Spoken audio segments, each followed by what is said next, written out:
آج ہم ایک ایسے موضوع پر گہرائی سے بات کر رہے ہیں جو تاریخ کے دھارے کو بدلنے والا سمجھا جاتا ہے۔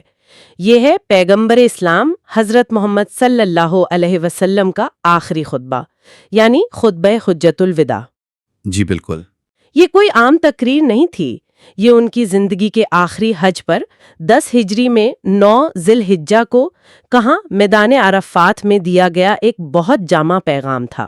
جی ہاں، عرفات کے میدان میں ایک بہت بڑا اجتماع تھا۔ اور ہماری اس گفتگو کی بنیاد ہے ایک خاص مضمون جس کا عنوان ہے آخری خطبہ، انسانی حقوق کا منشور۔ تو ہم اسی کی روشنی میں بات کریں گے۔ صحیح۔ یہ خطبہ، جیسا کہ مضمون کہتا ہے، صرف عبادات کا بیان نہیں بلکہ یہ اسلامی تعلیمات کا اصل نچوڑ ہے۔ بالکل، ایسنس آپ کہہ سکتے ہیں۔ اور پوری انسانیت کے لیے ایک رہنما اصول۔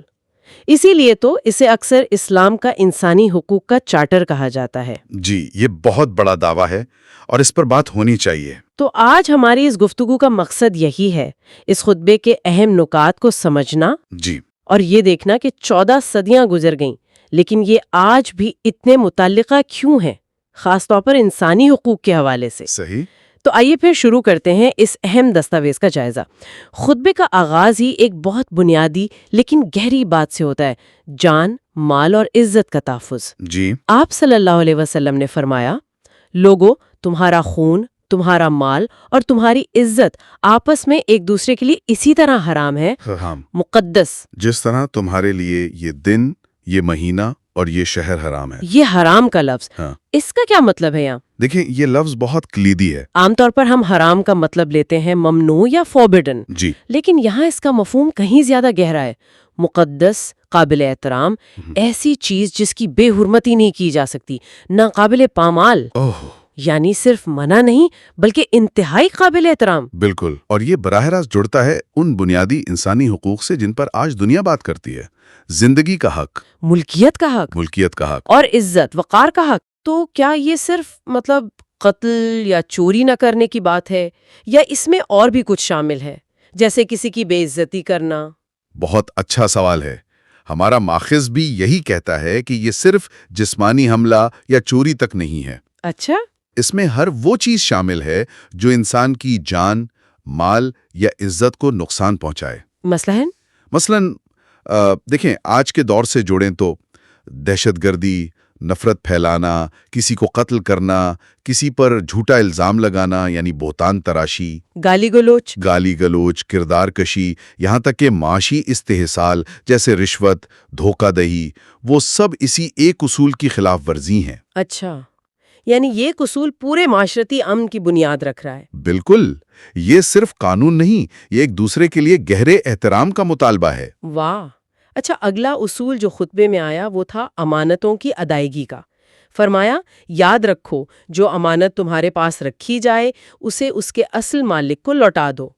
امانت سے تو ذہن میں فوراً کسی کی رکھی ہوئی چیز آتی ہے یا پیسے۔ ہاں، وہ تو ہے ہی، وہ تو بالکل شامل ہے، لیکن اسلام میں امانت کا تصور بہت وسیع ہے۔ کیسے؟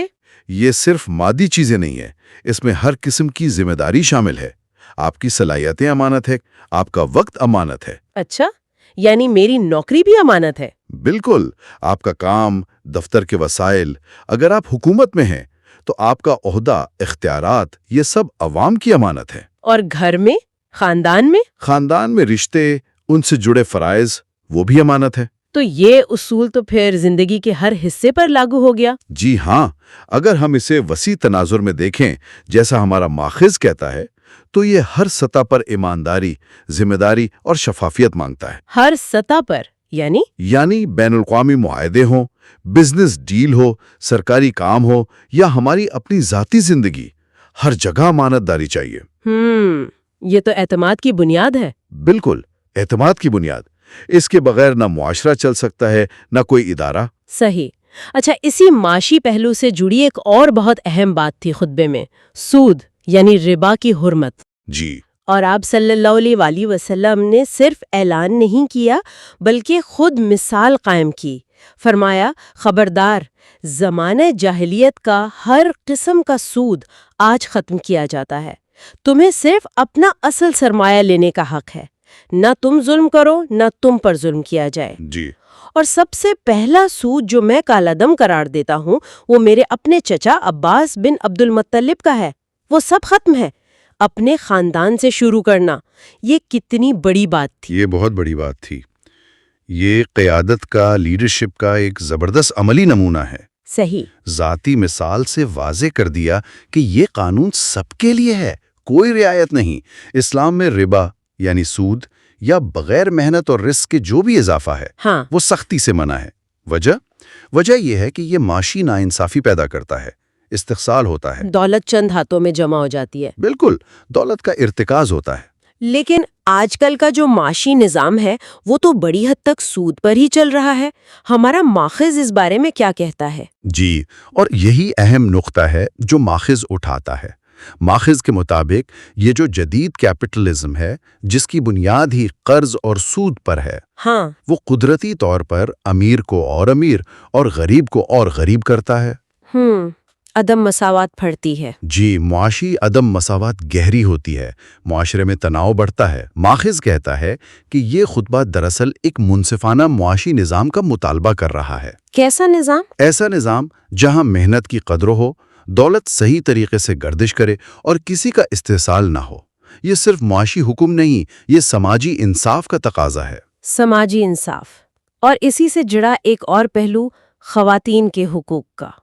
اس زمانے کے لحاظ سے تو یہ باتیں بہت انقلابی لگی ہوں گی۔ یقیناً بہت انقلابی۔ آپ صلی اللہ علیہ وسلم نے فرمایا، لوگوں، عورتوں کے معاملے میں اللہ سے ڈرو، تم نے انہیں اللہ کی امانت کے طور پر حاصل کیا ہے، اللہ کی امانت، اور اللہ کے کلمے کے ذریعے وہ تمہارے لیے حلال ہوئی ہیں۔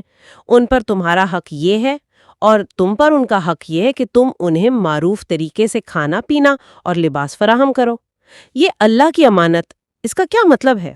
یہ بہت طاقتور تشبیہ ہے۔ عورت کو صرف ایک چیز یا ملکیت سمجھنے کے بجائے اللہ کی امانت کہنا، ہاں، یہ اس کے مقام کو، اس کے مرتبے کو بہت بلند کر دیتا ہے۔ امانت کا مطلب ہے آپ ذمہ دار ہیں، جوابدہ ہیں۔ جوابدہ ہیں۔ اس کی حفاظت، اس کے حقوق کا خیال رکھنا فرض ہے۔ ہاں، آپ اللہ کو جواب دیں گے۔ یہ عورت کو عزت بھی دیتا ہے اور تحفظ بھی۔ اور جو خاص حقوق بتائے گئے، کھانا پینا، لباس، اچھا سلوک، یہ بنیادی ضروریات ہیں اور عزت کے ساتھ جینے کا حق ہے۔ ہاں، معروف طریقے سے کا لفظ بھی اہم ہے، یعنی دستور کے مطابق جو مناسب ہو۔ ہاں، مناسب طریقے سے۔ یہ صرف پیسوں کی بات نہیں، اچھے سلوک کی بھی بات ہے۔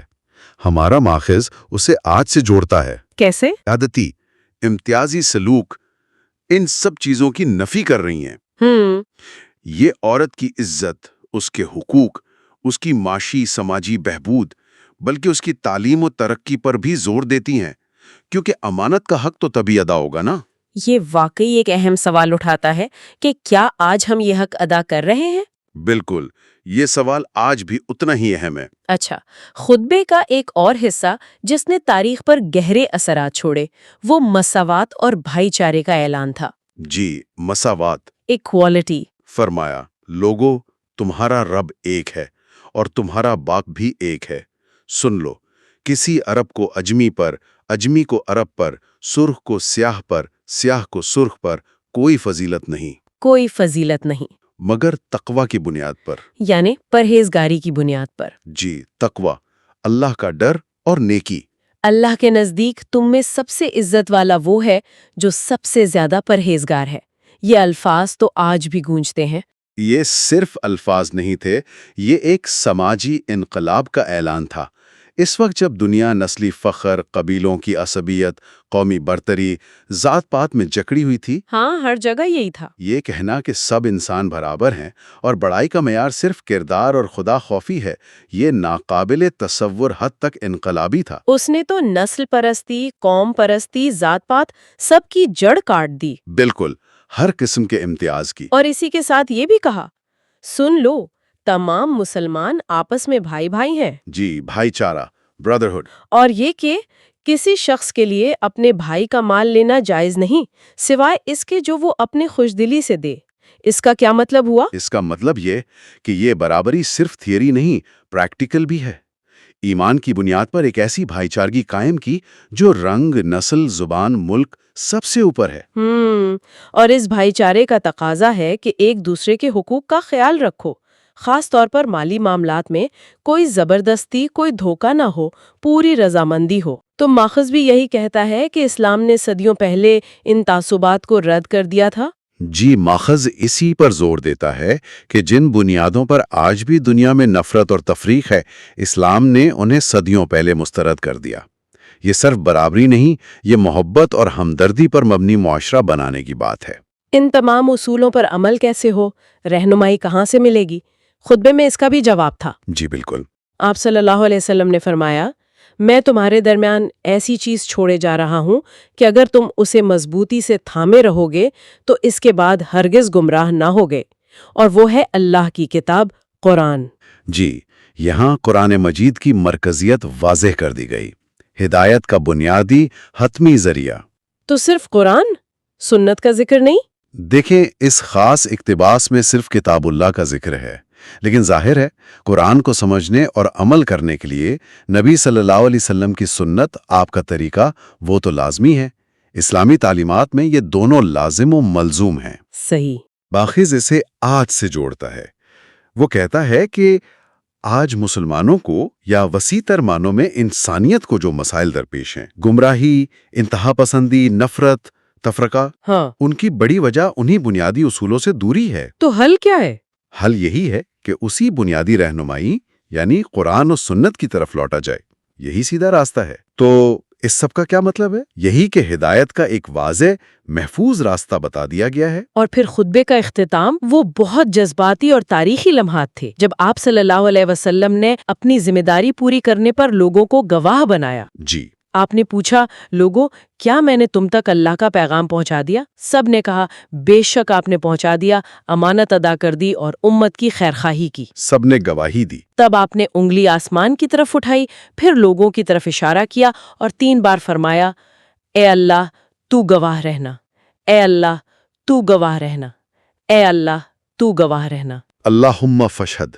یہ منظر، یہ الفاظ بہت گہرے ہیں۔ ایک طرف تو مشن پورا ہونے کا اطمینان ہے، ہاں، دوسری طرف ذمہ داری پوری کرنے کا شدید احساس، اور تیسرا اللہ کو گواہ بنانا کہ حق پہنچا دیا گیا۔ تو یہ صرف ایک تاریخی واقعہ نہیں، اس میں ایک پیغام ہے۔ ماخذ کہتا ہے کہ اب یہ ذمہ داری ہم سب پر آ گئی ہے۔ ہم سب پر؟ کیسے؟ جو بھی اس پیغام کو سنے، پڑھے، یعنی ہم سب، کہ اسے خود سمجھیں، دوسروں تک پہنچائیں اور اس کے مطابق زندگی گزارنے کی کوشش کریں۔ یہ ذمہ داری کی منتقلی تھی، رسپانسبلٹی شفٹ۔ تو اگر ہم ان سب نکات کو جوڑیں، جان، مال، عزت کی حفاظت، امانت داری، سود سے پاک معیشت، خواتین کے حقوق، انسانی برابری، بھائی چارہ، قرآن و سنت کی پیروی اور اللہ کے سامنے جواب دہی، جی، تو یہ واقعی ایک مکمل ضابطۂ حیات لگتا ہے۔